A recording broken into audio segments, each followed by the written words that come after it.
Sons and lovers D H Lawrence का लिखा एक बहुत ही फेमस और बहुत ही कंट्रोवर्शियल वर्क है। ठीक है। तो इस वीडियो में हम लोग इसका थोड़ा बैकग्राउंड जानेंगे, नॉवल का बैकग्राउंड जानेंगे, ठीक है, कैरेक्टर लिस्ट देखेंगे और फिर हम इसका समरी में चल जाएंगे। Okay, so let's start. तो ये पब्लिश हुआ था 1913 में। ये लॉरेंस का थर्ड पब्लिश नॉवल है। इसमें 2 पार्ट है, टोटल 15 चैप्टर्स है। पहला पार्ट में 6 चैप्टर है और सेकंड पार्ट में 9 चैप्टर है। इसका पहले टाइटल था पॉल मॉरल, बाद में इसको चेंज करके सन्स एंड लवर्स कर दिया गया। क्यों इसका टाइटल सन्स एंड लवर्स है वो आपको समरी में ही मैं बताऊंगा डिटेल्स में।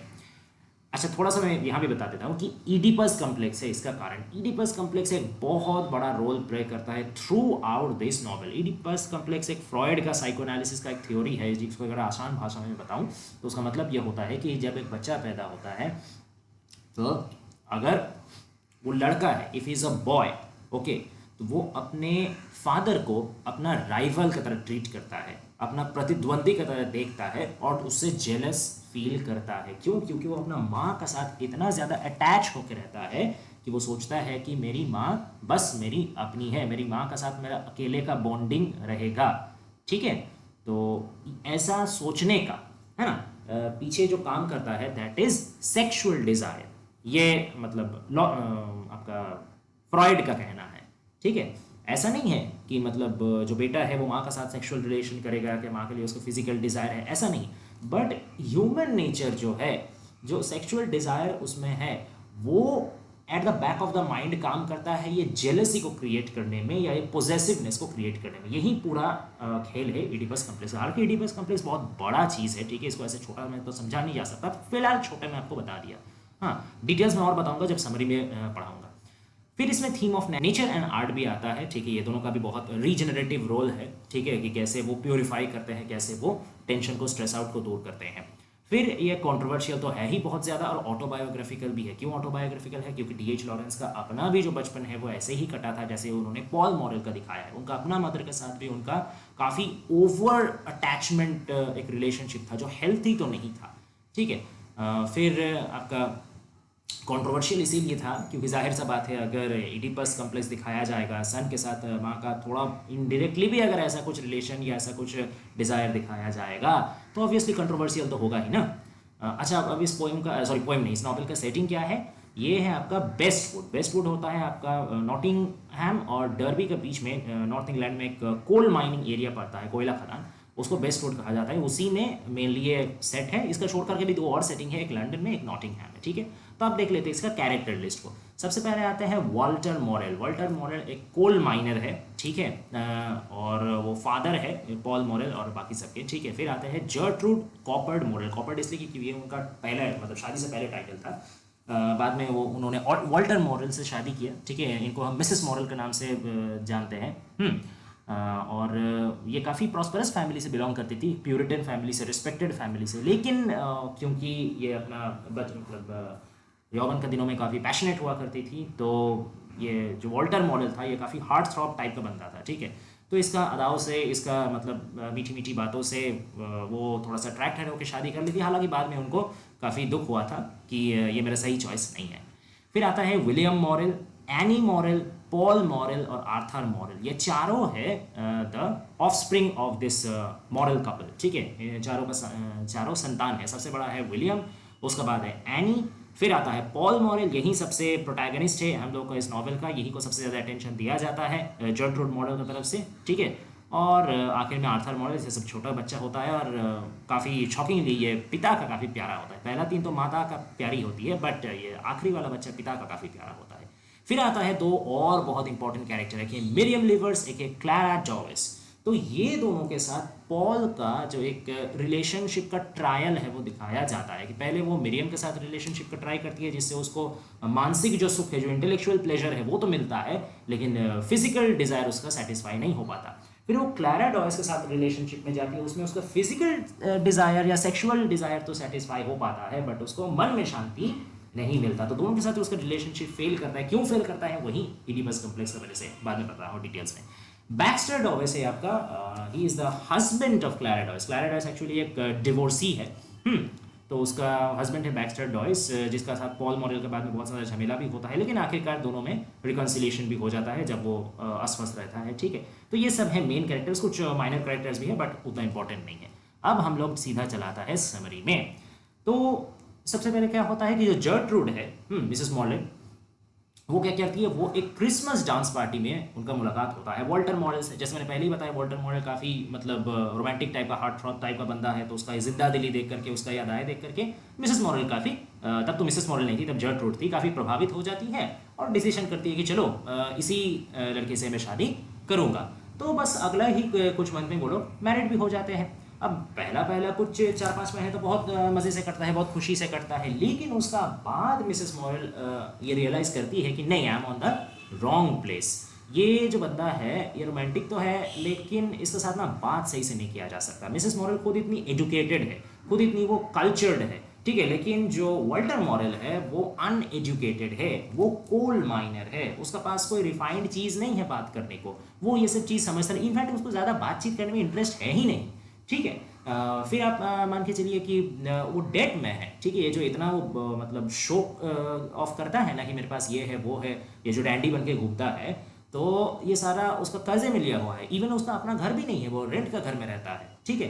तो ये सब चीज़ देख करके, अच्छा फिर जो कम्युनिटी में वो रहता है, कोल माइनिंग कम्युनिटी, वहाँ का जो क्लास स्टैंडर्ड है, वर्किंग क्लास स्टैंडर्ड, और जर्ट्रूड मॉरेल का जो स्टैंडर्ड था, जो मतलब एक हाई क्लास स्टैंडर्ड, वो दोनों मैच नहीं करता। तो उन लड़कियों में, मतलब वहाँ पे तो और भी मतलब कोल माइनर की बीवी हैं, तो उन वुमेन्स में से वो खुद को सेटअप नहीं कर पाती, मैच नहीं कर पाती, तो सब कुछ मिला करके उनको काफ़ी फ्रस्ट्रेशन लगता है और लगता है उन्होंने अपने ज़िंदगी का गलत डिसीजन ले लिया, ठीक है। और ऊपर से ये जो आपका मॉरेल है वो काफ़ी जेलस भी हो जाता है कभी कभी। क्यों? क्योंकि एक मिस्टर हीटन नाम के एक क्लर्जी है जिनके साथ मिसेस मॉरेल काफ़ी देर देर तक, घंटों घंटों तक वो बातें करती रहती है। ऐसा नहीं कि उसके साथ उनका कोई अवैध संपर्क है, लेकिन बस मैंने बोला ना कि उनको थोड़ा कल्चर टॉक पसंद है, उनको थोड़ा इंटेलेक्चुअल सेटिस्फैक्शन चाहिए, लेकिन वॉल्टर मॉरेल तो उसको दे नहीं पाता।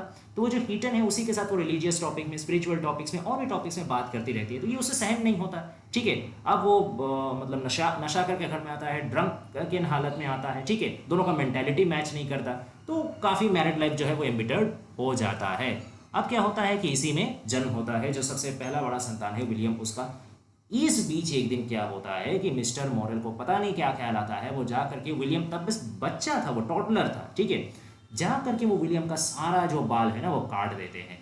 ये देख करके मिसेस मॉरेल इतना डर जाती है और इतना शॉक्ड हो जाती है कि वो डिसीजन ले लेते कि बस अब और नहीं, अब बहुत हो गया, अब मुझे इस व्यक्ति से, इस मॉरल से कुछ एक्सपेक्टेशन रखना ही नहीं है, मुझे इससे कोई रब्ता रखना ही नहीं है। हाँ, ऐसे मैं इसे छोड़ के नहीं जाऊँगी, इसके साथ रहूँगी पति पत्नी बन के, लेकिन मेरा जो इमोशनल डिज़ायर है या मेरा जो भी लव है, ठीक है, वो मैं अब अपने बच्चों के लिए डेडिकेट कर दूँगी। अब मैं अपना जीने का सारा एक्सपेक्टेशन, जीना का वजह, जीना का जो सेंटर है वही बना दूंगी अपने बच्चों को। तो मॉरल को एज ए आउटसाइडर समझ करके अपना से ऑस्ट्रासाइज कर देती है, ठीक है। अब इसी बात में उनका झगड़ा भी बढ़ते जाता है। एक दिन ऐसा झगड़ा पड़ता है कि वो मिस्टर मॉरल अपना वाइफ को लॉक कर देती है, बाहर वो लॉक कर देती है। तब वो बैठती है, गार्डन में बैठती है, फूलों को देखती है, चांद को देखती है, तो थोड़ा उनको राहत महसूस होता है। यहाँ आपको पता चलेगा कि मैंने आपको बताया ना, theme of art and nature, तो नेचर कैसे जो स्ट्रेस्ड आउट सिचुएशन है उसको राहत दिला सकता है। एक हीलिंग पावर ऑफ नेचर को यहाँ पे दर्शाया गया है, ठीक है। अब जो आता है कि विलियम से मिसेस मॉरल का एक लव रिलेशन उठता है। अब ऑब्वियसली मैं बार बार बता रहा हूँ, यहाँ पे लव यानी मैं फिजिकल लव या सेक्सुअल लव का बात नहीं कर रहा हूँ। यहाँ जो एक पोजेसिवनेस है, ठीक है ना, एक वाइफ अपने हस्बैंड के साथ सिर्फ सेक्सुअल डिजायर का हिसाब से तो रहती नहीं है, ठीक है ना। वो उनका जो संपर्क है वो किस चीज़ में बेस होता है, लव में बेस होता है, ठीक है। फिर एक दूसरे के लिए जो पोजेसिवनेस है, एक दूसरे के ऊपर जो ट्रस्ट किया जा सकता है, एक दूसरे के साथ समय बिताने में जो उनको खुशी मिलता है, तो ये सब कुछ तो वॉल्टर मॉरल के साथ मिसेस मॉरल को मिलता नहीं है। तो वो अपने बच्चे को ऊपर पूरा फोकस कर दी, वो अपना बच्चे को अपना एज अ पार्टनर जो उनको इमोशनल सेटिस्फैक्शन दे सके, जिसका साथ वो टाइम बिता के उनको अच्छा लग सके, जो उनका जिंदगी में खुशी का वजह बन सके। तो जो एक हस्बैंड से मतलब एक्सपेक्ट करती है एक लड़की, वो अपना लड़के से, वो अपना बेटे से एक्सपेक्ट करने लगी और बहुत ज़्यादा उनका बॉन्डिंग स्ट्रांग हो गया। इसका मतलब ये नहीं कि वो सेक्सुअल कोई डिजायर था, ऑब्वियसली नॉट, बट ये पूरा बॉन्डिंग वैसे ही लवर जैसा बन गया है, ठीक है। अब क्या हुआ, अब जन्म लेता है पॉल। अच्छा, इसके बीच एनी का भी जन्म होता है। अब पॉल का साथ एक किस्सा क्या है कि जब उन लोग का फाइनेंशियल क्राइसिस चल रहा था, जब 2 बच्चे ऑलरेडी हो गए थे और पॉल के साथ मिसेस मॉरल प्रेग्नेंट थी, तो वो नहीं चाहती थी कि पॉल का मतलब जन्म हो। मतलब जाहिर सा बात है, क्योंकि फाइनेंशियल क्राइसिस है, ऐसे ही नहीं संभाल पा रहे, डेट है, कैसे मैनेज करेंगे। लेकिन इसीलिए पॉल का जब जन्म होता है तो उसका knitted brows and heavy eyes रहता है, ठीक है, उसका जो आई ब्रोज है थोड़ा सा भारी रहता है, आंख थोड़ा सा दुखी दुखी जैसा रहता है। तो फिर मिसेस मॉरल है ना बहुत गिल्ट होता है। इवन उनका जो नाम बच्चे का जो नाम है पॉल, ये भी एक दिन वो बाहर गार्डन में बैठी रहती है, सनसेट देखते रहती है। तो उसी वक्त उनको ये रियलाइजेशन होता है इस बच्चे को देख करके कि इतना बच्चा का मुंह दुखी है, कहीं इस वजह से तो नहीं कि मैंने इसको नहीं चाहा था। तो उनको तो थोड़ा गिल्ट फील हो जाता है और वो इनको और ज़्यादा प्यार देने लगती है। तभी इनका नामकरण वो करती है पॉल, और इसी बच्चे पे वो अपना सारा जो ध्यान है और थोड़ा ज़्यादा लैविश करने लगती है, ठीक है। अब क्या होता है कि विलियम अब बड़ा होता है, काफ़ी इंटेलिजेंट वो लड़का है, ठीक है। तो वो चल जाता है लंदन में, उसको क्लर्क का जॉब मिलता है। अब इस बात से मिसेस मॉरल बहुत ज़्यादा हार्ट ब्रोकन हो जाती है कि विलियम के साथ ही इतने दिन वो सब कुछ अपना ज़िंदगी बसाई हुई थी, ठीक है, विलियम चल जाएगा तो कैसे रहेंगी, ठीक है। तो उनको बहुत ख़राब लगता है, लेकिन विलियम को जाना रहता है तो विलियम चल जाता है, ठीक है। अब क्या होता है कि अब पॉल के साथ उनका जो मतलब रिश्ता है वो थोड़ा सा और आगे बढ़ता है, क्योंकि विलियम तो है नहीं, तो अब पॉल के ऊपर ही वो सारा अपना जो अटेंशन है, जो केयर है, जो लव है वो लैविश करती है, ठीक है। अब बीच में अच्छा, पॉल एक बहुत ही, विलियम से पॉल का नेचर बहुत अलग है। विलियम जैसे बहुत ही अपना पिता का जैसा है, एकदम हार्ट थ्रॉब, ठीक है, एकदम एक्टिव रोबस्ट, ठीक है, जिंदा दिल। लेकिन पॉल काफ़ी थॉटफुल टाइप का है, सेंटिमेंटल टाइप का है, वो काफ़ी डरा रहता है हर चीज़ से, बहुत ज़्यादा मतलब जो छोटा छोटी चीज़ को वो दिल में ले लेता है, ठीक है। उसको पेंटिंग काफ़ी पसंद है, उसको अकेले में रहना पसंद है। इवन वो ये भी इमेजिन करता है कि जब उसके पिता मतलब नहीं रहेंगे, ठीक है, तो वो अपना क्या करेगा, माँ को लेकर के अपना, उसको ये सब काम धंधा करना, ठीक है, 9 to 5 जॉब करना, ये सब उतना पसंद ही नहीं है, दुनियादारी उसको पसंद ही नहीं है। वो चुप से अपना माँ को लेके एक साथ रहेगा और क्या करेगा, कोई शादी नहीं करेगा और बस यहीं बस पेंटिंग करके और माँ के साथ बात करके वो ज़िंदगी बिताएगा। तो यहीं से आपको पता चलता है कि ये माँ बेटे का जो ये रिलेशनशिप है ये सिर्फ नॉर्मल नहीं है, ये नॉर्मल से भी ज़्यादा है। यहीं तो इडिपल कॉम्प्लेक्स आता है। देखिए, मैं एक बार भी ये नहीं बोल रहा हूँ कि माँ बेटे के बीच में प्यार रह नहीं सकता या रहना उचित नहीं है, 100% उचित है। क्यों उचित नहीं है, हम लोग भी तो सब अपनी माँ से प्यार करते हैं, लेकिन किसी का में भी ऐसा कोई स्वस्थ माँ बेटे में बेटे का भी सोचेगा कि मैं नहीं, मैं शादी नहीं करूंगा, मैं अपने माँ का साथ ही जिंदगी भर रहूंगा, मेरी माँ ही मेरी एकमात्र वुमेन कंपेनियन है। ये थोड़ा सा ऑकवर्ड थॉट है। ये ऑकवर्ड थॉट इसीलिए है क्योंकि जो मिसेस मॉरल है वो अपना सारा जो एक हस्बैंड का भी एक्सपेक्टेशन है वो भी अपने बेटे से लगाई हुई है, वो भी छोटा से, इसलिए बेटा का भी जो एक तरीके से मेंटालिटी है ना वो भी थोड़ा सा क्रिपल्ड हो गया, वो भी थोड़ा सा चेंज हो गया। वो अब सिर्फ माँ में सीमित नहीं रहा, वो अब अपना एक वुमेन कंपेनियन बन गया। हाँ, लेकिन इसमें सेक्सुअलिटी नहीं है, लेकिन बाकी सब चीज़ है, ठीक है।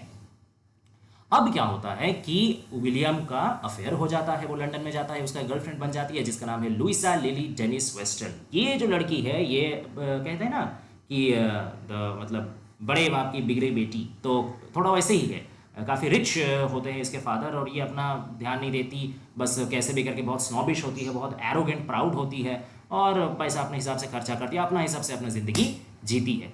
तो ये एक दिन आती है, विलियम इसको घर लेकर के आता है, ठीक है, और काफ़ी ये सब कोई को एकदम अपना सर्वेंट जैसा ट्रीट करती है कि खुद बहुत सुपीरियर दिखाती है। अरे ये लोग कोल माइनर, हम लोग से इसका क्या रहता है, हट। तो पूरा एकदम अपना बॉस गिरी दिखाती है, ठीक है ना, कि आई एम सुपीरियर। तो जाहिर सा बात है कि इसको किसी को पसंद आता नहीं, इवन विलियम को भी पसंद नहीं आता, वो भी उसको डांटती है, लेकिन विलियम उसको छोड़ने के लिए भी तैयार नहीं है, ठीक है ना। तो ये कुछ मिसेस मॉरल जो है, और यहाँ तक एनी मॉरल दोनों को ही थोड़ा सा ठीक नहीं लगता कि ये लड़की सही है नहीं विलियम के लिए, लेकिन विलियम को बोल के फ़ायदा नहीं, वो इसी से शादी करेगा, ठीक है। अब क्या होता है, अब आता है एक बहुत ही ट्रैजिक इंसिडेंट। अब विलियम को हो जाता है न्यूमोनिया और एरिसिप्लिस। एरिसिप्लिस का है एक बहुत ही रेयर स्किन डिजीज, आप इसको स्किन कैंसर आज का जैसे दिन है उसके साथ ट्रीट कर सकते हैं। इसका वजह से उसका मौत हो जाता है, ठीक है। ये चीज़ जो है ये मिसेस मॉरल का लाइफ को एकदम टर्न आउट कर देता है, क्योंकि उनका ज़िंदगी का एक बहुत बड़ा सेंटर था विलियम, ठीक है। भले ही अभी वो पॉल को ज़्यादा लैविश करती हो, लेकिन William was his her first love कहा जाए तो, ठीक है। और तो उसका इंपॉर्टेंस को नकारा नहीं जा सकता, और वो जब इस दुनिया में नहीं रहा तो मिसेस मॉरल एकदम पागल हो गई। वो उनको समझ में नहीं आया क्या करे, वो खुद को सेक्लूड कर ली, ठीक है, सबसे जुदा कर ली, एलियनेट कर ली। 3 महीनों तक वो खुद को लॉक आउट करके रखी थी, घर में किसी से कोई बातचीत नहीं की थी, एकदम पूरा वो अपना गम में दुश्वार थी, ठीक है। अब क्या हुआ, इस चक्कर में पॉल को भी हो गया न्यूमोनिया, और तब आंख खुला मिस मॉरल का। उनको लगा कि अरे मैं अपने एक बेटे को तो खो ही दिया और उस गम में मैंने सबसे खुद को अलग कर लिया, अब मैं दूसरा बेटा भी कहीं खो ना दूं। उनको बहुत गिल्ट हुआ, वो फिर से उनका जो मदरली लव था वो रिकिंडल हो गया, वो पूरा अपना जान झोंक दी पॉल के साथ, समय बिता के, उसको नर्स करके, उसको प्यार दे करके, उसको ठीक करने के लिए, और उनका लगातार मेहनत और प्यार और सेवा की वजह से आखिरकार पॉल ठीक हो गया। और इस चीज़ का बाद से पॉल और मिसेस मॉरेल का जो संपर्क था वो एक नया हाइट्स में चल गया। कहा जाए तो इससे इतना ज़्यादा इमोशन, इतना ज़्यादा इंटेंसिटी वो लोग एक दूसरे के लिए कभी अनुभव नहीं किए थे, ठीक है ना। अब क्या होता है, अब आता है पॉल का जिंदगी में दूसरा लड़की। अब उसका जिंदगी में अब एक क्राइसिस शुरू होता है, ठीक है। अब तक तो उसका जिंदगी में अपना माँ छोड़ करके कोई और वुमेन था नहीं, लेकिन अब दूसरा वुमेन का एंट्री होता है और अब शुरू होता है ड्यूएल, अब शुरू होता है क्लैश, ठीक है। सबसे पहले अच्छा, अब पॉल क्योंकि उनका तबीयत खराब हो गया था न्यूमोनिया की वजह से, तो उसको थोड़ा डॉक्टर ने एडवाइस दिया था कि तुमको थोड़ा फ्रेश एयर की ज़रूरत है, तो जाओ ज़रा फार्म वार्म से घूम के आओ। फार्म ओपन एयर होता है, ठीक है, खुला जगह होता है, तो अच्छा लगेगा। तो पास में बगल में एक मिस्टर लीवर्स का एक बहुत बड़ा फार्म था, वहाँ वो जाता था पॉल। वहाँ पे मिस्टर लीवर्स का एक 14 साल की बेटी थी, ठीक है, उसका नाम था मिरियम। तो मिरियम के साथ काफ़ी फ्रेंडशिप हो जाता है पॉल का। मिरियम काफ़ी रिलीजियस लड़की है, काफ़ी इंटेलिजेंट लड़की है, सेल्फ कॉन्शियस है, ठीक है। तो उसको काफ़ी अच्छा लगता है, पॉल और वो दोनों एक साथ समय बिताते हैं। पॉल को भी वो काफ़ी अच्छी लगती है, उसको भी पॉल काफ़ी अच्छा लगता है, ठीक है। लेकिन अब दिक्कत क्या होता है कि कुछ समय बाद पॉल का अंदर का जो मैस्कुलिनिटी है, जो male desire for feminine sexuality है, वो अराउज करता है धीरे धीरे, क्योंकि पॉल भी अब क्या टीनेज क्रॉस कर रहा है, वो भी अब धीरे धीरे 17-18 उम्र का होते जा रहा है। तो जाहिर सा बात है, 17-18 साल के उम्र के लड़का को जो फील होता है उसको भी हो रहा है। लेकिन मिरियम क्या है, मिरियम को भी ऐसा नहीं कि मिरियम को फील नहीं हो रहा, मिरियम को भी फील हो रहा है, लेकिन वो उसको रिस्ट्रेन करके रही, वो उसको कंट्रोल करके रख रही, क्योंकि वो रिलीजियस है।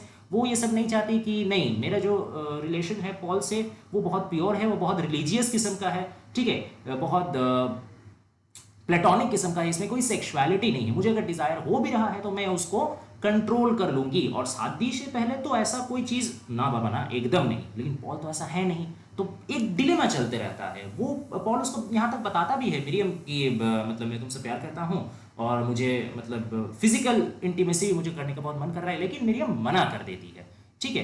तो ये चीज़ उसको कुछ रास नहीं आता। यहाँ तक कि एक बार मिरियम को वो कुछ तरीके से, मतलब बहुत इमोशनल रोलर कोस्टर चलते रहता है, एक बार गुस्सा होता है, एक बार प्यार होता है, तो मतलब मिरियम को भी ठीक खराब लगता है। मिरियम भी उससे प्यार करती है ना, तो उसको भी लगता है कि पॉल इतना एक चीज़ मांग रहा है और मैं उसको दे नहीं रही हूँ, तो मतलब पॉल मुझसे दूर चला जा रहा। तो एक बार वो कैसे भी करके राज़ी हो जाता है कि ठीक है चलो तुम्हारा बात मैंने मान लिया। तो एक बार वो दोनों मतलब सेक्सुअल रिलेशन में आबद्ध होने की कोशिश भी करते हैं, लेकिन वो बहुत ही बेकार सा एक्सपीरियंस रहता है पॉल के लिए, क्योंकि पॉल तो अपना पूरा मन से फिजिकल इंटीमेसी में मतलब एंगेज हो रहा है, लेकिन मिरियम का मन में सिर्फ और सिर्फ रिलीजियसनेस है। वो इसी चीज़ को सोच रही है कि मैं जो भी कर रही हूँ ये है ना सिर्फ रिलीजियस तरीके से, मेरा मतलब फिजिकल कोई मन नहीं है। तो एकदम एब्सेंट माइंडेड है।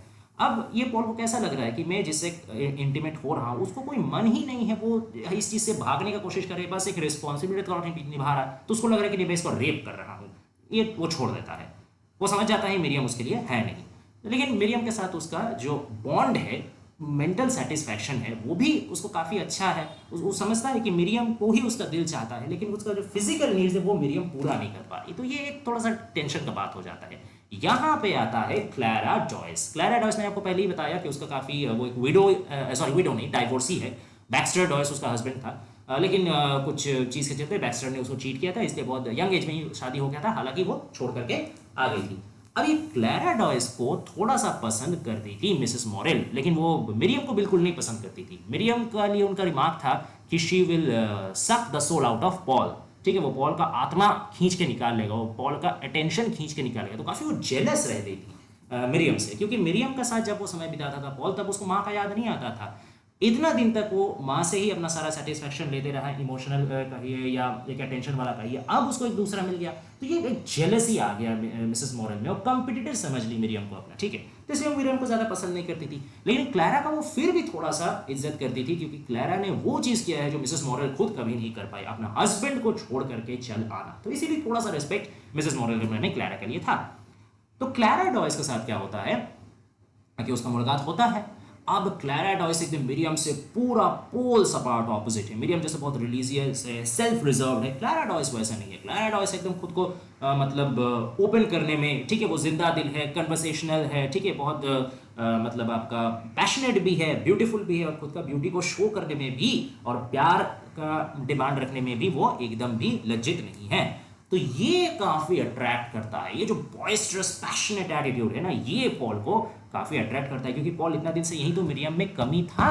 पॉल का जो फिजिकल डिजायर था उसको मिटाने में मिरियम बिल्कुल भी मतलब इच्छुक नहीं थी, लेकिन क्लैरा पूरा पूरा इच्छुक है। इसलिए क्लैरा के साथ उसका बहुत ही पैशनेट संपर्क होता है, ठीक है, दोनों में सेक्सुअल रिलेशन भी होता है।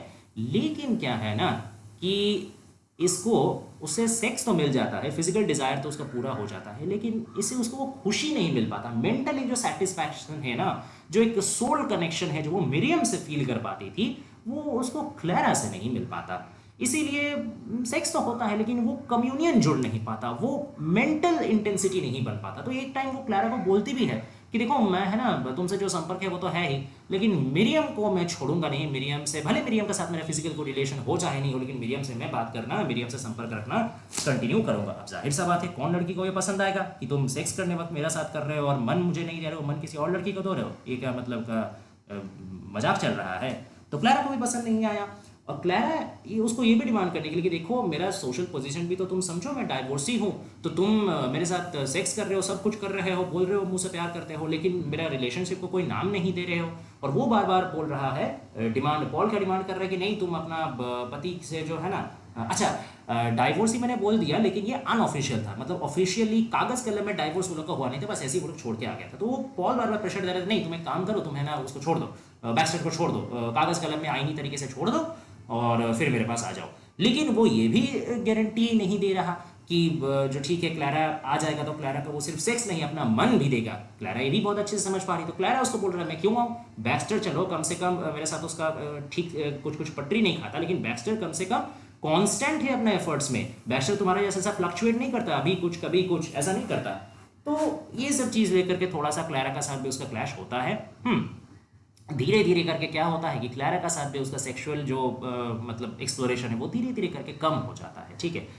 अब क्या होता है, पॉल को समझ में आता है कि सारा समस्या का जड़ में है उसकी माँ। क्यों?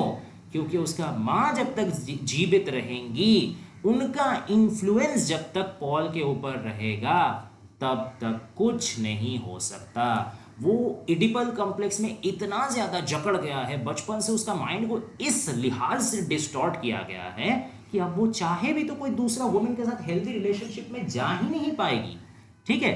वो मिरियम से उसका मतलब मन सही बैठता था, तो उसमें कंपटीटर बन गई, उसकी माँ जेलेसी थी, उसको उसमें सही बैठने नहीं देती थी। क्लारा के साथ चलिए सेक्सुअल उसको कुछ सेटिस्फैक्शन मिल गया, लेकिन क्लारा के साथ उसका मन नहीं बैठता। तो कोई भी दूसरा वुमेन के साथ जैसे ही वो चाहेगा कि मेरा सेक्सुअल नीड भी फुलफिल हो, मेरे मेंटल नीड भी फुलफिल हो, तो क्या होगा, वो कंप्लीटली अपना माँ से एलियनेट हो जाएगा, ठीक है। ये उसका माँ होने नहीं देगी, और ये खुद भी at the back of the mind उसको भी कोई ना कोई तरीके से हॉन्ट करेगा, गिल्ट होगा। तो यहाँ पे वो बहुत टेंस हो जाता है। और एक और परेशानी क्या है कि अपना माँ से उसको मेंटल सेटिस्फैक्शन तो मिलता है, लेकिन जो एक फिजिकल नीड है, उसका माँ तो उसका वाइफ नहीं हो सकती ना, सोशली तो वो उसको शादी नहीं कर सकता, सोशली तो उसके साथ वो पूरा जिंदगी बिता नहीं सकता, सेक्सुअल डिजायर तो वो पूरा नहीं कर पा रहा ना। तो यहाँ जगह जाके वो फंस जा रहा, ना वो इरोटिक प्लेजर डिराइव कर पा रहा अपना माँ का साथ, ना वो अपना पूरा चाहिदा मिटा पा रहा, और ना अपना माँ को छोड़ पा रहा। तो यही जगह में इडिपल कॉम्प्लेक्स उसको एकदम न्यूरोसिस का पर्याय में लेकर गया, उसको पागल करके छोड़ दिया है, इसे वो निकलने का नहीं पा रहा, ठीक है। हर वक्त वो एक सोल सर्चिंग, एक एंडलेस सोल सर्चिंग में वो है ना। अब क्या होता है, अच्छा फिर ये क्लारा का बारे जो पता चलता है उसका हस्बैंड का, तो आ करके बैक्स्टर उसको पॉल का जाता है, पॉल को एकदम मार धाड़ करता है, बहुत झमेला होता है। तो फिर क्या होता है उसका बाद, पॉल हालांकि तब उससे दुश्मनी होता है, लेकिन बाद में बैक्स्टर को वो दोस्ती कर लेता है, क्योंकि बाद में बैक्स्टर को टाइफस हो जाता है, ठीक है, वो हॉस्पिटल में पड़ा रहता है। तो तब जा करके क्लारा का साथ, क्लारा के साथ नहीं है, पॉल उसको साथ जा करके मिटमाट कर देता, बोला छोड़ो जो होया हुआ, अब हम लोग दोस्त, ठीक है। उसका बाद जब बैक्स्टर स्वस्थ होके आता है, तब क्लारा भी समझ जाती है कि ये जो आपका पॉल है वो कभी भी मुझे कंप्लीटली अपनाएगा तो नहीं, और क्योंकि मैं भी शादीशुदा हूँ, तो मैं भी इसको कभी कंप्लीटली अपना नहीं सकता। तो इसीलिए क्लारा वापस बैक्स्टर के पास जाती है और अब बैक्स्टर को वो अच्छा भी लगना लगता है, ठीक है, क्योंकि वो समझ जाता है कि बैक्स्टर जैसा भी हो, थोड़ा मन इधर उधर मनमटाव उसके साथ होता रहता है, वो किस हस्बैंड वाइफ में नहीं होता, लेकिन कम से कम बैक्स्टर उसको कांस्टेंट सपोर्ट देगा, कॉन्स्टेंटली वो रहेगा। और बैक्स्टर भी अब मतलब अस्वस्थता से उभर करके थोड़ा सा चेंज हो गया, उसको भी क्लारा का तरफ वो थोड़ा कंडीशन कर गया, तो क्लारा और बैक्स्टर मीटअप कर लेते हैं अपना, और क्लारा का साथ उसका पॉल का रिलेशन एंड हो जाता है। अब क्या होता है, अब आता है सबसे बड़ा पॉल का लाइफ में डिस्ट्रेस, ठीक है, ये मैंने यहाँ लिखना भूल गया हूँ, लेकिन सबसे नोवेल का सबसे बड़ा एक ट्रैजिक चीज़ यही है, पॉल का माँ यानी मिसेस मॉरेल जो उसका लाइफ का सेंटर थी, हालांकि डिफेक्टेड सेंटर थी लेकिन सेंटर थी, उनका कैंसर पकड़ा जाता है, ठीक है।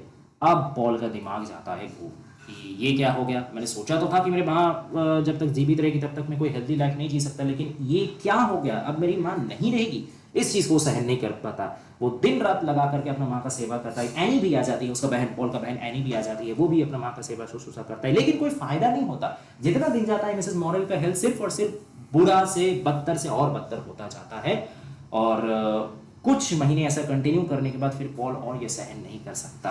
ये उसका एक डिसरिस्पेक्ट है, डिसरिस्पेक्ट कहना सही नहीं होगा, एक उसका मतलब डिसरिगार्ड आ जाता है, ठीक है ना उसको, और ये टेंशन को वो सहन नहीं कर पा रहा कि उसका माँ सही भी नहीं हो रही, उसका माँ मर भी नहीं रही, उसको जीने भी नहीं दे रही, वो खुद भी कुछ समझ में नहीं आ रहा, वो एक बहुत ज़्यादा न्यूरोटिक हाल में चल जाता है, पागल हालत में चल जाता है, वो एकदम जीते जी मरने का हालत में चल जाता है। तो वो ठीक करता है कि ऐसा और कुछ फायदा नहीं है, माँ ठीक भी नहीं हो रही, माँ का दर्द में सहन नहीं कर पा रहा, पूरा चीज़ है, तो मैं पेन किलर दे देता हूँ। वो एक रात को क्या करता है, ओवरडोज देता है मॉर्फिन का, और अगला ही दिन मिसेस मॉरेल का मृत्यु हो जाता है, ठीक है।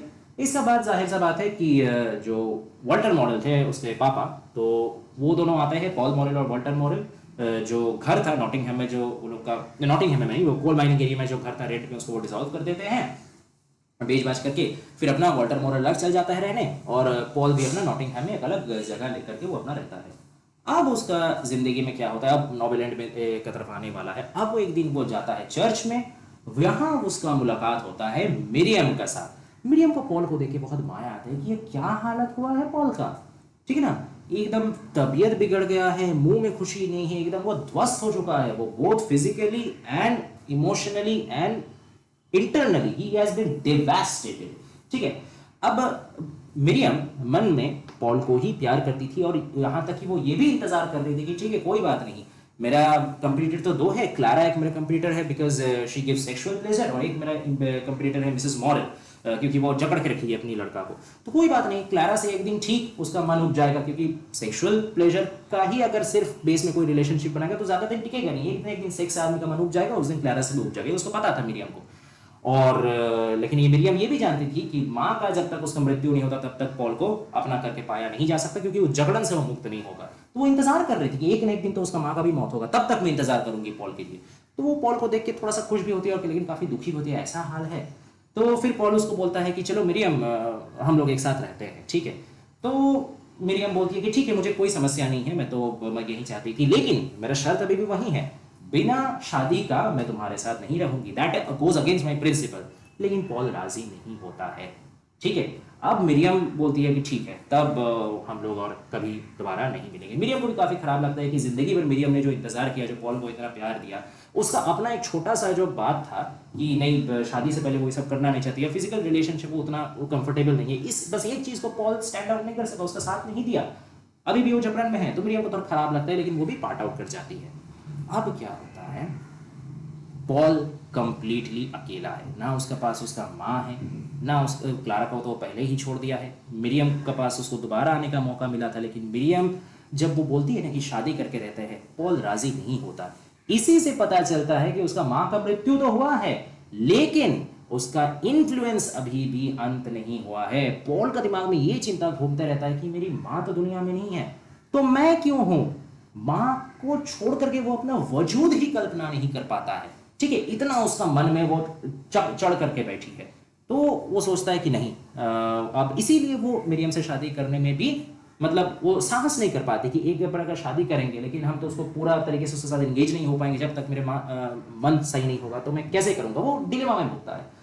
तो अब पॉल कंप्लीटली अकेला है, उसके साथ कोई नहीं है, वो टूट चुका है और वो धीरे धीरे चल जाता है चर्च से बाहर golden glow of the city. ठीक है, तो ये था पूरा नॉवेल। आशा करते हैं आप लोगों को पसंद आया होगा। ऐसे और भी नॉवेल का समरी मैं लाने वाला हूँ चैनल में, तो प्लीज स्टे ट्यून गाइस, और नोटिफिकेशन बेल टर्न करना नहीं भूलिएगा सब्सक्राइब करके, क्योंकि तभी आपको हर वीडियो का नोटिफिकेशन संग के संग मिलेगा। Okay, so stay tune and thanks for watching.